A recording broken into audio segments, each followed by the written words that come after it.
how's it going? Been a sort of crazy week with personal stuff going on. Barely had time to get down with the VC or even listen to records, but it's a new week, and I wanted to sort of bring up some records that I have that sort of complement, in just a small way, the streams that Michael 45 has been doing, featuring Thomas Busk's Wall of Records in Copenhagen. Obviously, Thomas has got more than just a collection. It's a warehouse full of records, and seems to be nothing that can't turn up there. So it's been really cool to see, and really fun to see some of these records he's showing. There's been a bunch of different themes as of late, and I'm going to sort of show some records complementing the three of them: Library Records, the Verve Label, and most recently South America. I'm not going to even come close to showing some of the rarity and just straight up deep gems that he did, but I'm going to show a couple of things that I have here that I've been inspired to sort of pull out. We're listening to Contemporanea by Egisto Machi. I think I landed these last year. This is on that Gemelli label. A library record. I don't have a large collection of these. I kind of seek out a few. And this is his contemporary sort of postmodern selections intended for stage and screen, film, TV, productions of sorts. That's what library records were, if you don't know. All music specifically composed for commercial use. And of course, a lot of the times they ended up turning into just sort of real artistic statements. Egisto Machi was part of the Gruppo Nuovo. The Gruppo, we'll just say, I'm forgetting the full Italian, but of course they were responsible for all of the avant-garde and experimental records, along with Ennio Morricone. They did that Feedback record, which is a high dollar rarity. But Machi has his own incredible and very extensive discography with this Gemelli label and with a bunch of various labels. There's the library thing. It is mainly an English, Italian, French, German sort of situation. I wouldn't call it a scene. It was sort of what was happening. There's a few American records, but Italian in particular, quite some cool records. And I don't really have much in the way of the RPM label or Breton or any of that stuff, but who knows? We'll see. There are things that are on my want list that I'm not really discussing, but anyway, this is what we're listening to. I also have this one. I know Michael has shown this one, Voix. I'm assuming, and I'm pretty sure that's Voice. Lovely Italian copy. This is original pressing. I have a few other archival reissues of Egisto Machi. So you can see the different sort of ideas that were present on these selections. Pensée, Phoneme. This looks like a mix of, this is mainly French, Pensée, Thoughts. Anyway, this is a cool one. They're both cool. Egisto Machi. I also am looking for, I have two reissues of two records I would love to get, but I wonder if Thomas has them. I'm not even sure he does. He didn't show these, but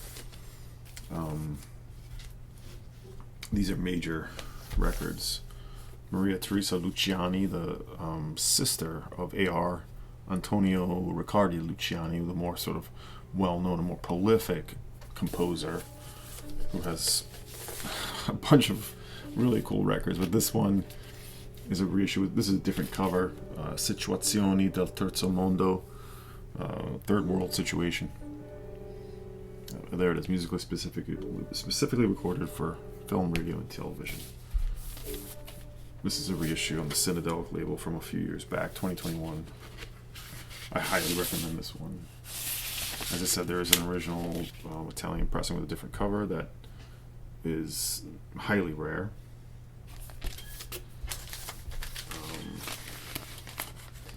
This is incredible stuff. certainly electronic influenced and ethnographic.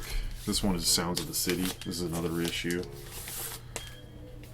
Breathtaking musical architecture from 1972 by the Lost Lady of Italy's futuristic pop family. This is a Finders Keepers reissue from 2017. Got this then. Brilliant stuff. Hope to find originals of these. A few other records. Here's some original pressings, and this next one is one of those cases where the library, or I don't know if this was actually a library record. Stunty will have to hit me up, but this has turned into one of my just favorite records, hands down. And Stunty did play it and show it, and I was unaware of it until then. I'm really happy I decided to get this. Biorhythm, Future Scenes, or Fiction Scenes.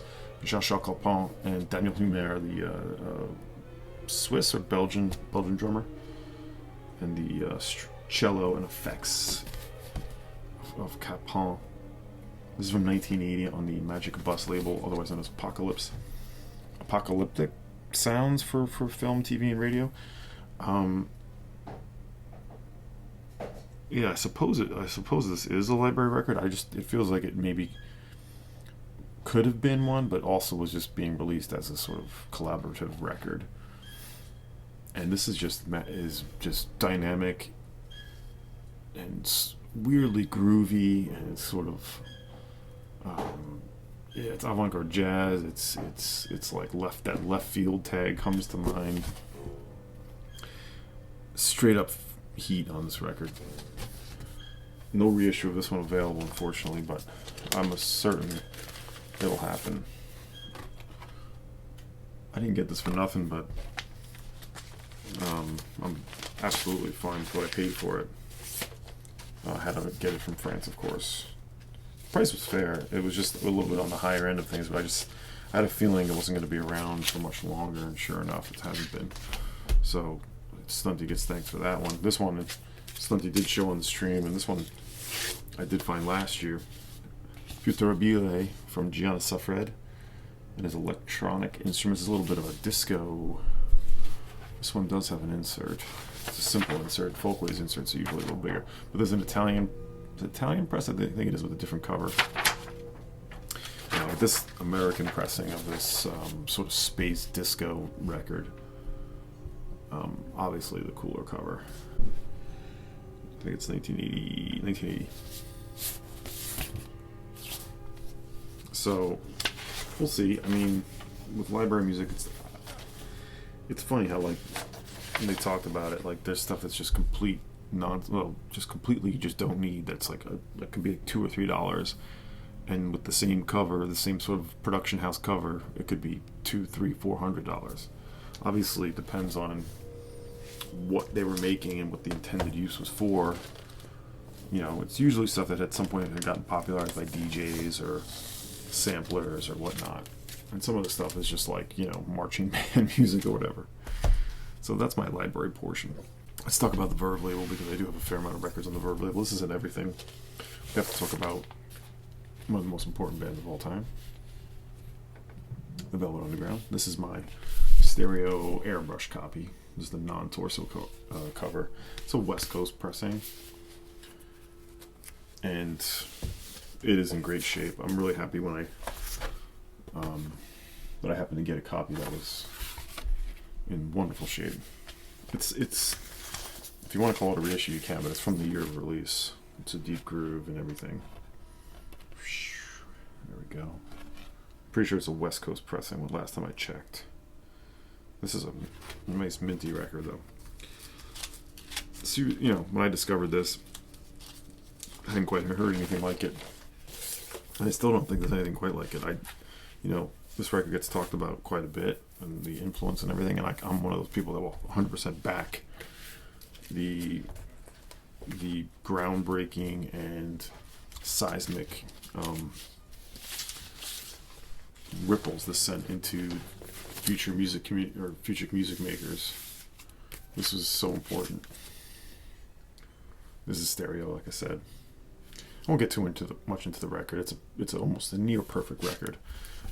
For dollar, I might choose White Light, White Heat over it, just because I love Sister Ray so much, and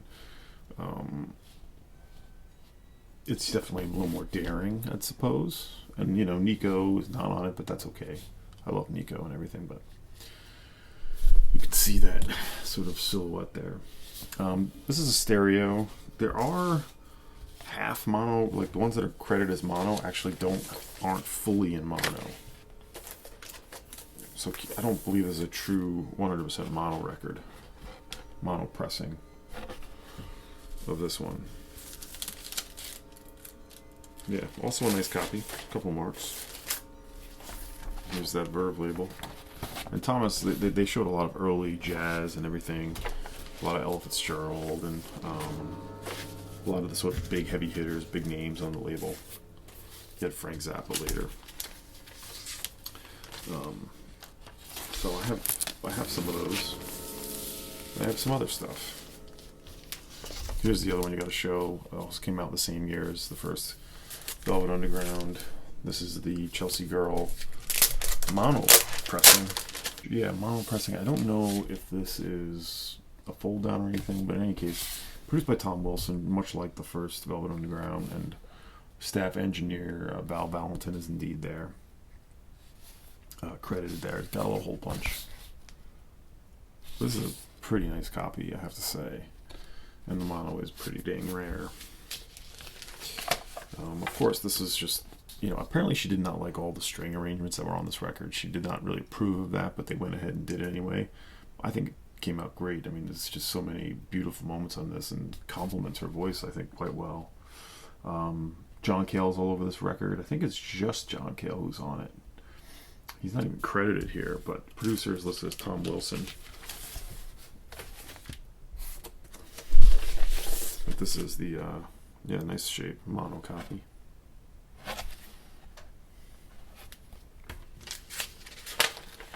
And let's find another record to play. All right, some oddities on the Verve label. I'm playing a little bit of this one. Psych record out of Boston, Fluff. Solid one. Little pop psych in the mids here. Only record, one off record for Verve. Val Valentin is credited as director of engineering, of course. Staff sort of engineer. This was a Boston band, pretty sure.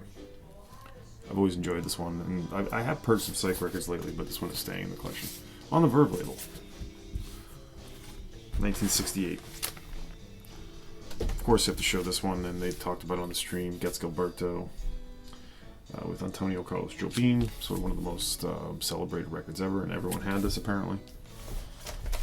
I think Stunty showed this one, but it was rare to see free jazz on the label. But Alan Shorter did this one-off record for Verve with Muhammad Ali, Gato Barbieri, Charlie Hayden, and Rashid Ali is on this as well. I think this is 1970. Produced by Esmond Edwards, don't know that name. Val Valentin, once again. Val Valentin was the one who apparently changed the mix on the third Velvet Underground album. The supposed closet mix was the earlier one, and Val Valentin changed it. Here's the black label. I guess this would have been reserved for the less pop rock releases, I believe. This is a nice, you know, I gotta check this again. There's like one gnarly section of wear, but otherwise it's a really nice record. In any case, this is called Orgasm by Al Shorter, brother to Wayne. You know, very small recording career. Alex did a nice little feature on him sometime last year. Definitely worth investigating. This is not a cheap record, but it can be had if you are patient. With a jazz record, but a very different one. It was an early one. Sort of a hard bop, cool. Ben Webster. It's not in great shape. This is an old ass record, man. Check out these Verve labels.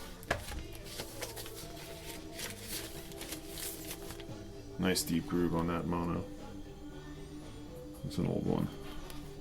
This has got to be from 50. That's a seriously deep groove too. This has got to be from 58, 59, something like that. I haven't listened to this one in a while. This one came in that batch of records that were just handed over to me. A little bit of soul I have. Howard Tate.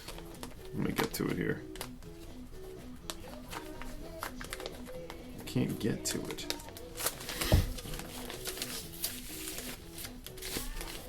This one is actually a second pressing. It's an early second pressing from maybe the same year. They changed the cover. It's a different cover on the other release. On those blue labels again. Produced by Jerry Ragovoy. Val Valentin once again mentioned. And this is a you know, not so much a funky soul record, but just a, you know, down the middle soul from I actually don't know where. Does it tell me where he's from here? Should anyway. I think he was. Nah, it doesn't mention. But there's a whole write up about him. Howard Tate. Check out this record. Not terribly expensive. And this one I've shown a few times now, but this is that Malachi, the sort of avant-garde folk record with lots of Jews harp on it. Strange one, and one that you always find wrecked. This is that Yellow Label promo. Yeah, I think they did. Verve did have white labels and they have yellow labels for promos. This is a yellow mono. I really dig that yellow. That pops with the black print. This is a strange one, a one-off record by Malachi. It's like all Wednesday, different Wednesday themes. All the tracks are Wednesday something. I think this is from '67 even. It's kind of early for this sound. Holy Music, Malachi. And then, I think this was mentioned too on the stream, but this was way later. Laughing Stock Talk Talk. I don't know if I've ever shown this. I've had this for a good deal of time now. This is the only Talk Talk I have. Spirited Eden I'd like to get, but this is the one for me. This is just a magical record and just a real statement. It really goes to places that very few records can do well. I think it's you know, it's hard to say where it even goes. There's sort of a experimental, ambient, jazz rock of it. It's sort of a mix of all these things, but it just is a, you know, very spiritual record, really. I think, what's the one I really like? I think it's the final track, but it's from 1991. The final record by Talk Talk. And it is on the Verve Label. There's the print in here, but this is a European press. I like this label. Nice big Verve there. I don't know how much else they were doing at that time, but it's actually pressed in European press, but pressed in Holland, as it says. That's what I have to talk about on the Verve label. Obviously, you could go in all kinds of directions with this. I don't have a lot of the early jazz, and that's all stuff I like, but I just don't have it. And I'm not really a Zappa guy, so I don't have any Zappa per se. But the Verve label, you know, weighs pretty heavily in a lot of your collections, I imagine. For this next final segment, in this most recent stream, they discussed South America. And I have very little bit of stuff in that vein. I mean, they did get into Brazil. I thought Brazil was going to be a different show. But there was some Brazilian records discussed. Well, I'll show you mainly what I have. It's mainly Brazilian, but this one here, this is from Paraguay, Jody. This is like a garage psych record, and it sounds way ahead of its time. Pops de Vanguardia. And I believe this is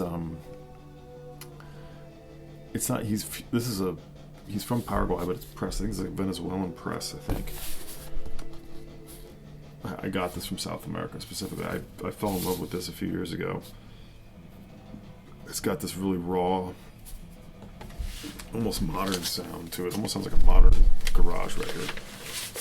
And I put it in here, but the same seller also had this 45, so that's here too. Oop, something dropped out. Oh yeah, this is where I got it from. But so this 45 came with it of tracks that are not on the album. Jody. This is great. It's never been. I don't know. There's a reissue. I think a Gerson reissue, but here's the original label. I think it was like recorded in '68, but not released till 1971. You know, Argentinian press. That's what it is. Really cool. And so I don't have a ton of other stuff. Some reissues. It's a little bit here and there.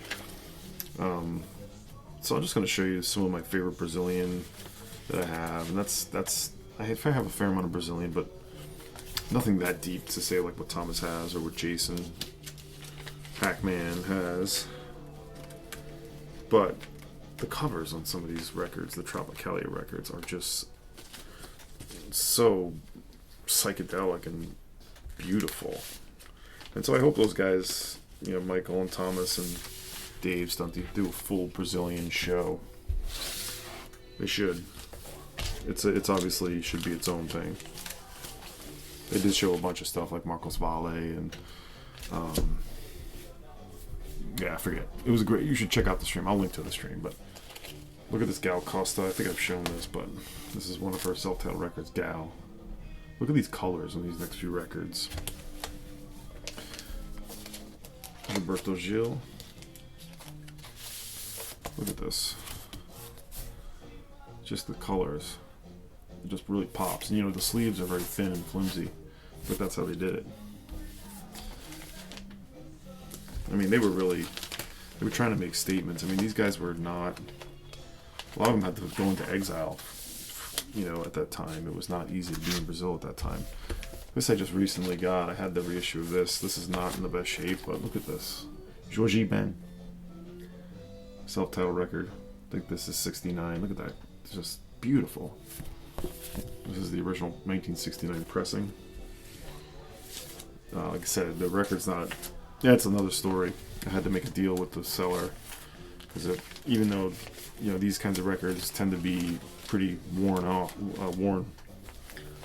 Anyway, it didn't match at all, and so we had to work out a deal for this, so... Caetano Veloso. This one doesn't have as many far out moments, but again, look at this. These are all self-titled. This is 1968.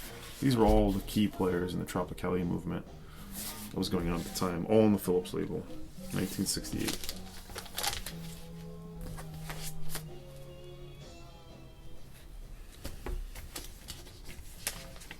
And then I have some other, you know, I've shown this recently. I got this at WFMU, the Smetak. This has got some beautiful cover art. Textured sleeve. And this is also on Philips. This is avant-garde and minimalism. And this is 1974. Walter Smetak. Very sparse, but I really dug it. I got this from a Brazilian dealer there, who was brand new to the area, I believe. And they had some really fair prices on stuff. But it's been really fun to watch the stream, and Thomas loves those drum-heavy records. And just, I think he's been blowing Dave's mind in England, even Stunty. Certainly myself. I'm hoping to join. Michael has invited me to join a few times. I hopefully will be able to soon. I work right at that time. It's usually 12:30 on Wednesdays, so it's right when I'm at work. But anyway, last record I'll show with Papette. This is a Brazilian mid-70s sort of Latin percussion, Latin jazz, and samba. Berimbau e percussão. Very nice. This is a Discos Marcus Pereira. So that's what I have to show. I mean, it's not at all complete or very well thought out. I just wanted to sort of like pull out some of these records and listen to a couple. And just sort of, when you see someone showing mind-blowing stuff, you kind of want to like take a look at what you have and just sort of appreciate what you have, because there's no way I'm going to be able to, go that deep like that. But, you know, it's good to be aware of them so that you know. And if you can source a couple, wouldn't that be nice? So that's what I have right now. I have a bunch of videos to release. I'll get into them this week. A new vinyl absorption. I got an interview coming up. And yeah, stuff. I got lots of cool records to get into. Just stuff that's new that I have not shown. I'm just getting and just making my way through. So I'm going to be going through the new stuff much slower, much more deliberately, but it's going to take months. So anyway, that's what I have for you. I am Dom, seeking a thread. See ya.